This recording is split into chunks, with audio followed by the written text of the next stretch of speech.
महाभारत का महत्व क्या है? क्यों हम महाभारत को अपना एक मूल स्रोत मानते हैं, अपने संस्कृति का भी, अपने साहित्य का भी? गांधी ने महाभारत को लेकर कहा था कि यह हमारे लिए एक तरीके से प्रकाश पुंज है। राजगोपालाचारी जी ने, जिन्होंने गीता पर पुस्तक लिखी, महाभारत पर पुस्तक लिखी, उन्होंने भी, जो भारत के पहले गवर्नर जनरल थे, स्वतंत्र भारत के पहले गवर्नर जनरल राजगोपालाचारी ने भी इस पर टिप्पणी की और इसे एक अहम साहित्य का एक अहम भाग माना। लोकमान्य तिलक, जो गर्म दल के नेता थे, स्वतंत्रता आंदोलन में जिनका अमूल्य योगदान था, उन्होंने जेल में रहते हुए भी गीता पर पुस्तक लिखी और उसका शीर्षक था गीता रहस्य। उन्होंने भी यही बातें कही और उसके साथ ही लोगों का कहना है कि यह एक इस तरीके के समान है जो सूर्य के प्रकाश से भी ज़्यादा इसका प्रकाश पुंज है, ज्ञान का प्रकाश। तो जहाँ तक महाभारत के महत्व की बात है, यह हमें ऐतिहासिक दृष्टि से भी बहुत महत्वपूर्ण है। पांडवों की सतत प्रवृत्ति, जो पांडवों के बारे में महाभारत में जो लिखा गया है, उनके व्यवहार के बारे में जो बताया गया है, चाहे वह युधिष्ठिर की सच के प्रति निष्ठा हो, चाहे वह भीम का साहस हो, उसकी बहादुरी हो, चाहे वह अर्जुन का लक्ष्य को पाने का एक सुकून हो, चाहे वह एकलव्य की गाथा हो, कहानी हो, इसके अलावा चाहे वह दुर्योधन का क्रोध और शकुनी का छल कपट, ये सब इसमें समाहित है और हमारे दैनिक जीवन से इन बातों को जोड़ा जा सकता है। तो इस प्रकार यह पुस्तक महाभारत, यह ग्रंथ महाभारत हमारे लिए मात्र केवल ऐतिहासिक महत्व की नहीं है, साहित्यिक महत्व की नहीं है, बल्कि हमारे अपने सामाजिक महत्व के लिए भी अहम है। जिस तरीके का विवरण कथानक में इन लोगों का दिया गया है, ये हमारे लिए सब उदाहरण हैं, एक सामाजिक जीवन जीने का एक उदाहरण, एक रास्ता दिखाते हैं। इसलिए भी महाभारत हमारे लिए अहम हो जाता है। इसका महत्व जानने के बाद हम ये जाने, निष्कर्ष ये कह सकते हैं कि महाभारत जो है वह एक जीवंत ग्रंथ है। इस ग्रंथ में समाज के दिग्दर्शन को जिस ढंग से परिलक्षित किया गया है, बंधुत्व की भावना को इसमें जैसे बताया गया है, जहाँ तक बंधुत्व की यदि हम बात करते हैं तो एक परिवार की परिभाषा पर थोड़ा सा स्पष्ट करना चाहूँगा कि परिवार किसे कहते हैं। ये नैसर्गिक और रक्त से जुड़े हुए लोग परिवार का हिस्सा कहलाते हैं या उसके बाहर का भी कुछ दायरा परिवार के दायरे में आता है। मैं पुनः दोहराऊं, नैसर्गिक और रक्त से संबंधित लोग भी कि लोग ही क्या परिवार कहलाते हैं या उससे बाहर के लोग भी कुछ एक दायरे तक, मामा, चाचा, भांजे, भतीजे, क्या ये भी उसी परिवार का हिस्सा आएंगे? महाभारत में इस बात पर भी स्पष्टता है। हमारे देश में कई परिवार ऐसे हैं जहां पर इनको उस मुख्य परिवार से बाहर रखा जाता है और केवल रक्त से जुड़े हुए लोगों को ही, यानी माँ बाप, बेटा बेटी और भाई बहन, बस यही एक परिवार का हिस्सा मानते हैं। और जबकि कई अन्य भागों में अन्य लोगों को भी परिवार का हिस्सा मानते हुए उसे उसमें जोड़ा जाता है। तो महाभारत में बंधुत्व की बात जब होती है, महाभारत में जब परिवार की बात होती है, हमें इस बात को सोचना होगा कि हम किस तरह के परिवार की कल्पना उस महाभारत में देख रहे हैं। इसके साथ ही पारिवारिक परिप्रेक्ष्य की बात करने के बाद ये हम जाने कि जो रक्त से जो नैसर्गिक तरीके से हमारे साथ जुड़े हैं उनके लिए तो अलग अलग संज्ञा है, अलग अलग नाम से, माता पिता आदि आदि अलग अलग, लेकिन बाकी जो हैं उनको एक ही संज्ञा दी गई है, नेत्र। नेत्र से ही, नेत्र नाम से ही इन पूरे बाकी लोगों को जो उस रक्त से जुड़े पारिवारिक दायरे से थोड़े बाहर हैं उनको इस संज्ञा से बुलाया जाता है। तो नेत्र और अन्य लोग को पृथक संज्ञा, माता पिता भाई बहन और बेटा बेटी, इनको एक अलग तरीके से बुलाया जाता है। ये जानना जरूरी है कि इस महाभारत में भी पितृवंशीय परिवार की कल्पना की गई है, पितृवंशीय परिवार को बताया गया है। ऐसा परिवार जहां पितृसत्ता मानी जाती है, पिता को मुखिया माना जाता है और उसमें जो सबसे वृद्ध है वही परिवार का सबसे बड़ा मुखिया माना जाता था। यानी पितरात्मक जो हमारे यहाँ संस्कृति है या सभ्यता है, यह बहुत समय से, बहुत पूर्व से हमारे यहाँ चली आ रही है। यह इस बात को साबित करता है। जो परिवार का बंटवारा, प्रॉपर्टी का बंटवारा और इसे अन्य सभी मामलों में पिता की बात मुख्य रूप से मानी जाती थी और ये पितृसंत्रात्मक, पितृ केंद्रित परिवार ही भारत का एक सांस्कारिक परिवार के रूप में माना जाता था। यह तो पितृसंतात्मक परिवार का ही किस्सा है जो पूरे महाभारत में छाया हुआ है।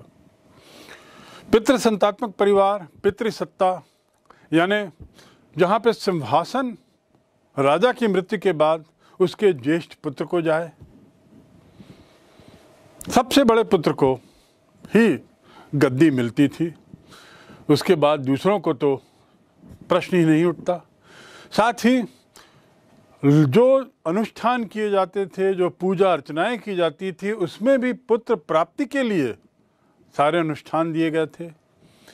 इसके अलावा प्रार्थनाएं आदि भी जो पुत्र के लिए ज़्यादा होती थी और संपत्ति का बंटवारा भी सबसे बड़े बुजुर्ग व्यक्ति के मातहत पुत्रों के बीच में होता था।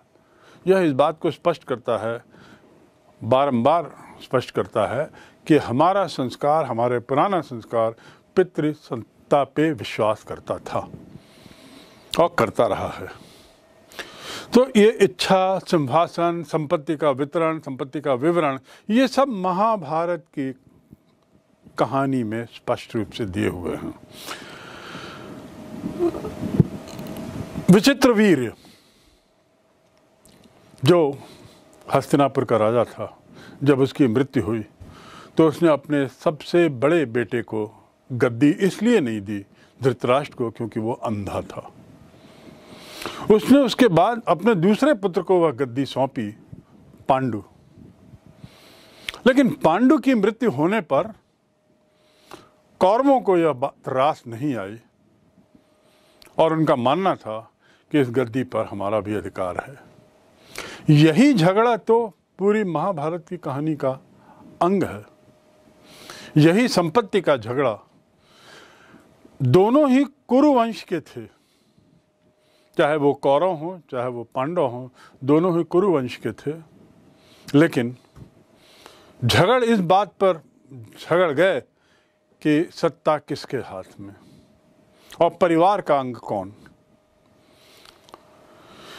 युधिष्ठिर अंततः जब युद्ध समाप्त होता है तो गद्दी पर युधिष्ठिर को बैठाया जाता है, क्योंकि वह पांडु का सबसे बड़ा पुत्र था, ज्येष्ठ पुत्र था।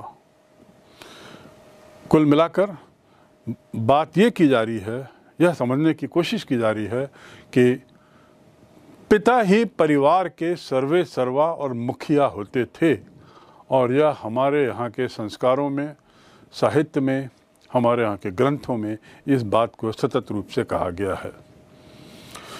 संसाधनों पर पुत्र का अधिकार ये पूर्व में था, पूर्व से प्रचलित था, इसीलिए कौरव पांडवों का युद्ध भी उसी कारण हुआ।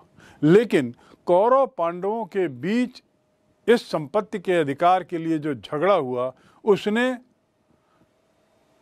इस बात को और बल दे दिया कि जो संपत्ति होती है वह पुत्र की होती है।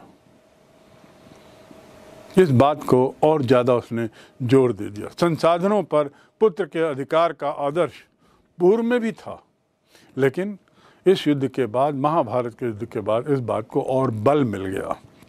साथ में सत्ता की खातिर जो झगड़ा हुआ वह भी यहाँ पे स्पष्ट रूप से परिलक्षित है। दोनों ही कुरुवंश के थे और दोनों एक ही जनपद के थे। उसके बावजूद सत्ता के लिए जो झगड़ा हुआ वह महाभारत का एक अभिन्न अंग है।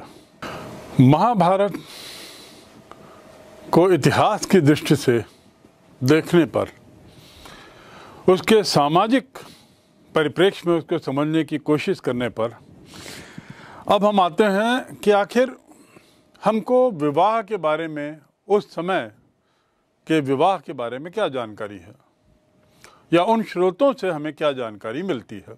विवाह का अर्थ क्या था? विवाह शब्द जो है दो शब्दों से मिला है, मिलकर दो धातुओं से मिलकर बना है, और इसका अर्थ है वर द्वारा वधु को घर ले जाना। वर द्वारा वधु को घर ले जाना विवाह कहलाता है। तो विवाह के नियम क्या थे? आखिर किन शर्तों पर उस समय विवाह होता था, या किस प्रकार के विवाह थे? थोड़ी इसकी जानकारी लें, और ये बड़ी रोचक जानकारी है। विवाह एक तरीके से बंधन माना जाता था। ये कोई मजाक नहीं था, एक तरीके का ये एक प्रॉमिस था एक दूसरे के प्रति, और इस प्रकार एक तरीके से वो बंध जाते हैं, एक कमिटमेंट हो जाता है। साथ ही यज्ञ आदि के लिए विवाह बहुत आवश्यक था। किसी भी तरह के धार्मिक अनुष्ठान को करने के लिए जरूरी था कि जो पुरुष महिला उस यज्ञ या धार्मिक अनुष्ठान में भाग ले रही हैं वे विवाहित हों। वैवाहिक संबंध उनके बीच में अवश्य होना है। इसके अलावा पुत्र का होना बहुत महत्वपूर्ण था। जैसा पूर्व में बताया गया कि पुत्र प्राप्ति के लिए बहुत से अनुष्ठान, धार्मिक अनुष्ठान होते थे, और विवाह का एक परिणाम था पुत्र का होना। तो पुत्र प्राप्ति के लिए भी विवाह होना जरूरी था। विवाह दो तरीके के होते थे, एक अंतर्विवाह और एक बहिर्विवाह। अंतर्विवाह वो जो अपने ही कुल, अपने ही गोत्र या अपने ही क्षेत्र के आसपास कर लिया जाए, वह अंतर्विवाह कहलाता था। अंतर मतलब अंदर, अपने ही गोत्र में, अपने ही कुल जाति में या अपने ही क्षेत्र के आसपास, वह अंतर्विवाह। और बहिर्विवाह यानी इससे बाहर हटकर जो विवाह हो वह बहिर्विवाह कहलाता था। उच्च वर्ग में बहिर्विवाह ज़्यादा प्रचलित था और वे लोग उसे मानते थे। उच्च वर्ग में साथ में लड़कियों की शादी, अपने पुत्रियों की शादी कम उम्र में कर दी जाती थी और ये इसे अच्छा मानते थे। समूह के मध्य, जैसा मैंने बताया कि अंतर्विवाह जो होता था वो समूह के मध्य होता था, उसी के आसपास के दायरे में होता था, और बहिर्विवाह उसके बाहर होता था। बहिर्विवाह में उच्च वर्ग जो है उसकी कुछ अपनी विशेषताएं थी, जैसे कि वो लड़कियों का विवाह कम उम्र में कर देते थे। उसके साथ ही गोत्र के बाहर करना वे उचित समझते थे और समगोत्र में विवाह उनको अनुचित मानते थे। इस महाभारत में और अन्य धार्मिक ग्रंथों में, अन्य ग्रंथों में जो हमारे धार्मिक संस्कारों का जिक्र है उसमें विवाह को एक बहुत ही महत्वपूर्ण संस्कार माना जाता है, और यह गृहस्थ प्रवेश यानी एक परिवार, गृहस्थी की शुरुआत का संस्कार इसे माना जाता है। बहुत आवश्यक संस्कार है। इसके साथ ही इसमें मनुस्मृति में इस विवाह के बारे में 8 विभिन्न तरह के विवाहों का जिक्र है, और मैंने जैसे पूर्व में बताया, मनुस्मृति 200 BC से 200 AD के बीच में लिखा गया है। उसमें जिन 8 विवाहों का जिक्र है, वही विवाहों का जिक्र भीष्म पितामह ने भी महाभारत में किया है। तो इस प्रकार ये साबित होता है कि ये विवाह उस समय प्रचलित थे, इसकी जानकारी थी और इसके बारे में लोगों को एक आइडिया था कि किस तरह के विवाह क्या होते हैं।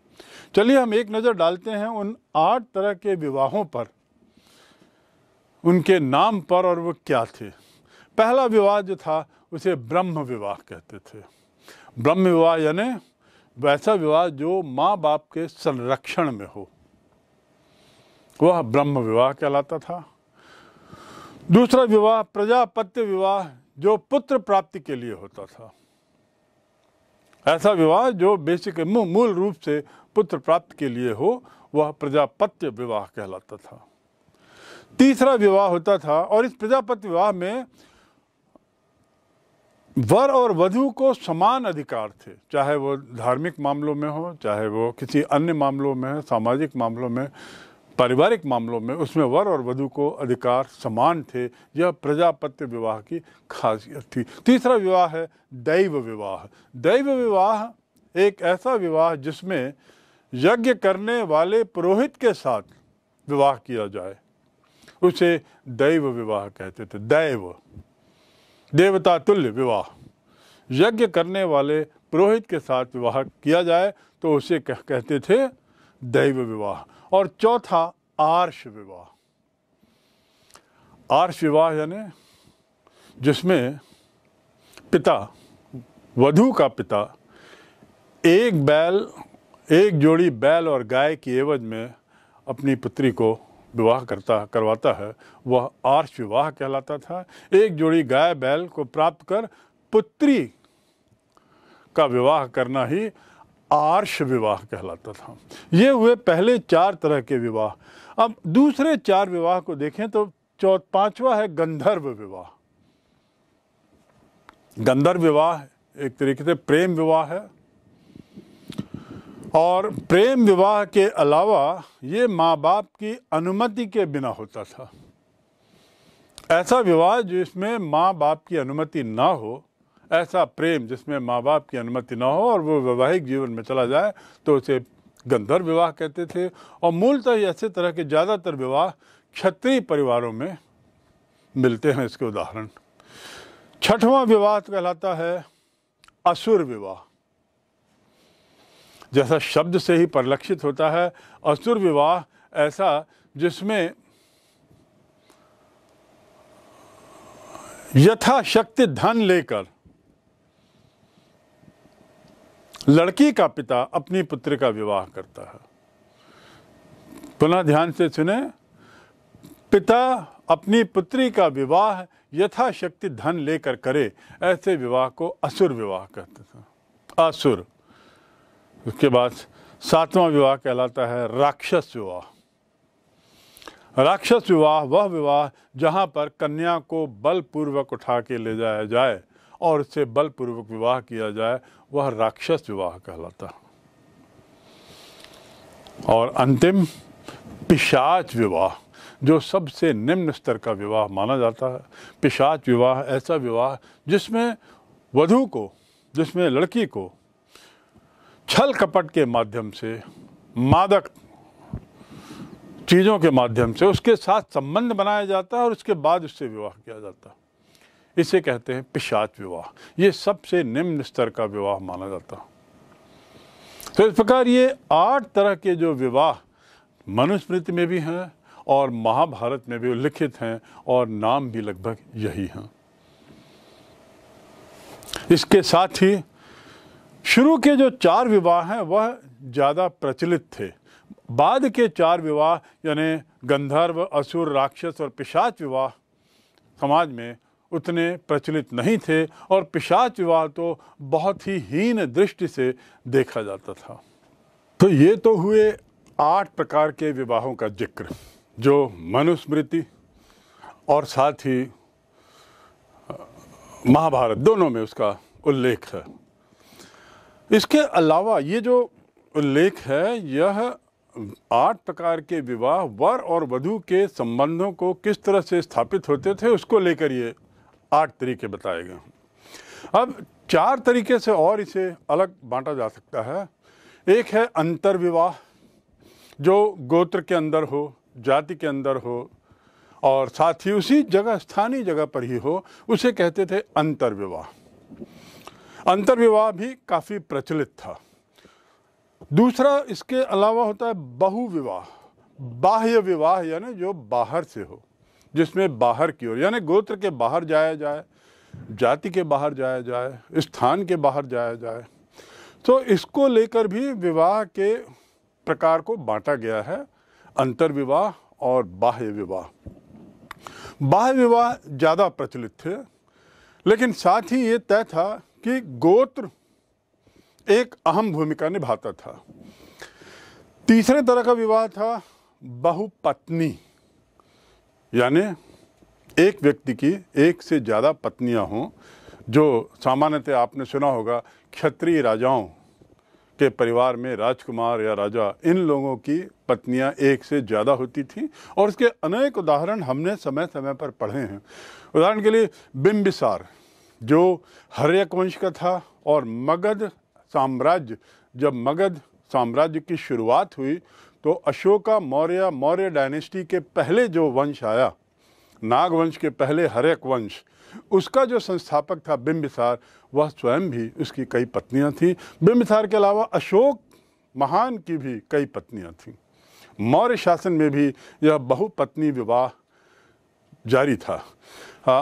बिंबिसार, अशोक और उसके बाद विचित्रवीर्य के बारे में आपने सुना होगा, जो हस्तिनापुर का संस्थापक राजा था, जिसके 2 बेटे थे और उन बेटों के परिवारों को लेकर कौरव और पांडव के बीच में झगड़ा हुआ।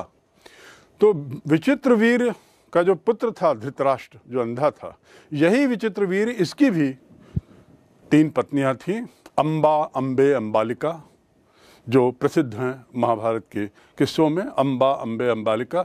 और इसके साथ ही पांडु की भी 2 पत्नियां थी, कुंती और माद्रा। कुंती, जिसका जिक्र हम आगे और करेंगे। तो इस प्रकार हमारे पास ऐसे अनेक उदाहरण हैं जहाँ पे बहुपत्नी प्रथा प्रचलित थी। लेकिन याद रखें, विशेष रूप से ये प्रथा क्षत्रिय समाज में थी। क्षत्रियों के, राजकुमारों के, राज परिवारों में ये ज़्यादा वहाँ तक सीमित थी। अब एक अंतिम प्रकार जो है वह है बहुपति विवाह, यानी पत्नी एक और पति कई। आप कुछ उदाहरण सोच सकते हैं, आपने निश्चित रूप से पढ़ा है, जाना है इसके बारे में। एक प्रसिद्ध उदाहरण, वह भी महाभारत से ही लिया जाए तो द्रौपदी, 5 पांडव की वह पत्नी थी। तो इस प्रकार बहुपत्नी विवाह भी वहाँ उस समय प्रचलित था, पर बहुत कम इसके उदाहरण मिलते हैं। तो विवाहों का जिक्र इस अध्याय में किस लिए किया गया है, सवाल ये आता है। विवाहों का जिक्र, विवाहों के कितने तरह के विवाह थे, यह उतना अहम नहीं है। अहम यह है कि विवाह भी एक तरीके से संबंध के जरिए थे और बहुत आवश्यक समझे जाते थे। यह महाभारत की रचनाओं से साबित होता है। विवाह एक संस्कार था, 16 संस्कारों में एक संस्कार था, जैसा हमने जाना। तो विवाह एक आवश्यक अनुष्ठान हमारे समाज में माना गया था।